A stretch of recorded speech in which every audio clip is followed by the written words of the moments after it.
समाअत मुकर्रर की जाती है, तारीख भी दे दी जाती है या फिर ये दुरुस्त है? क्या देखते हैं ओवरऑल केस? देखें, ओवरऑल जो केस है, इलेक्शन कमीशन ने जो फैसला दिया था उसको हमने चैलेंज किया था इस्लामाबाद हाई कोर्ट के अंदर, और उसके ऊपर अभी डिसाइड नहीं हुआ, और हमने उसके अंदर सदा की थी कि अगर आप डिसाइड नहीं करें दरख्वास्त वापस दे दें। तो ये जो ट्रायल चला है, ये जो कंप्लेंट चली है, ये तो उस फैसले के ऊपर, अगर जो फैसले को हमने चैलेंज किया था उसके ऊपर अगर पटिशन के ऊपर फैसला आ जाता तो ये सारा ट्रायल ही ना होता।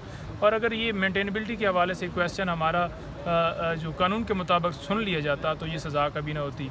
और दूसरा ये है कि अगर दरमियान में गवाहों को पेश करने का मौका दिया जाता, उनको डिफेंस का मौका दिया जाता, 342 की स्टेटमेंट भी वो ये बंदूक की नोक के ऊपर उनसे ली गई, जबकि उन्होंने बार बार सदा की कि मुझे मुकम्मल तैयारी का टाइम दिया जाए।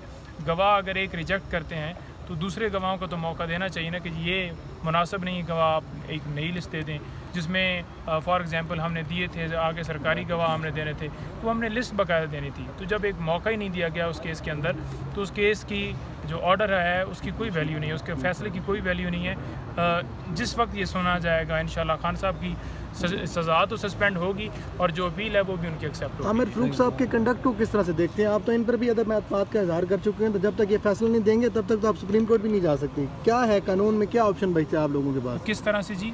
आमिर फ़ारूक साहब आप अदम एतमाद कर चुके हैं, जब तक ये केस नहीं निपटाते तब तक आप सुप्रीम कोर्ट भी नहीं जा सकते। जिस तरह आज लतीफ़ खोस्ता ने कहा कि आप खिलाफ फैसला दे दें हम ताकि सुप्रीम कोर्ट जा सकें। देखिए, इस फैसले को तो चैलेंज तब किया जाएगा ना जब फैसला आएगा। जी जी। दूसरा ये है कि उनके ऊपर अदम एतमाद के हवाले से हमने दरख्वास्त दी थी, वो खारिज हो गई थी। ठीक है। हमको सुने बगैर उसको हमने चैलेंज नहीं किया, वो भी किया जा सकता था, लेकिन क्योंकि हम ये चाह रहे हैं इस वक्त कि खान साहब जल्दी से बाहर आएँ, बजाय ये कि हम इस चक्कर में पड़े रहें कि वो कोर्ट सुने या ये कोर्ट सुने, वो डिसीजन देते देते उन दरखास्तों के ऊपर टाइम लग जाएगा।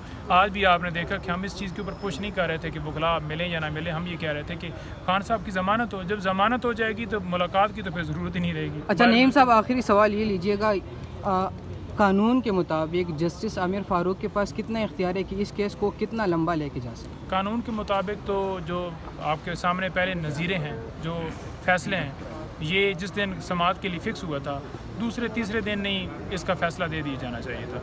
लेकिन अब वो फॉर एग्ज़ाम्पल 2 महीने की डेट दे दें, ठीक है, तो उनको उनके पास इख्तियार है, वो दे सकते हैं, लेकिन ऐसा पहले कभी मुमकिन नहीं हुआ। और जिस तरह की सूरत हाल है कि जिस तरह से केस के अंदर खान साहब की गिरफ़्तारी की गई या जो केस बनाया गया, केस के अंदर जान नहीं है, तो जब केस है ही इस तरह से बना हुआ और एक इंटरनेशनल लीडर जिसको आपने अंदर एक ऐसे बेगुनाह केस के अंदर रखा हुआ है, तो वो सारी चीज़ें अगर मिला के देखी जाएँ तो ये 1 घंटे के अंदर भी 1 घंटे से भी ज़्यादा टाइम जो है वो नहीं लगाना चाहिए था और फ़ौरन इसके ऊपर फैसला आना चाहिए था। उस हवाले से चीफ साहब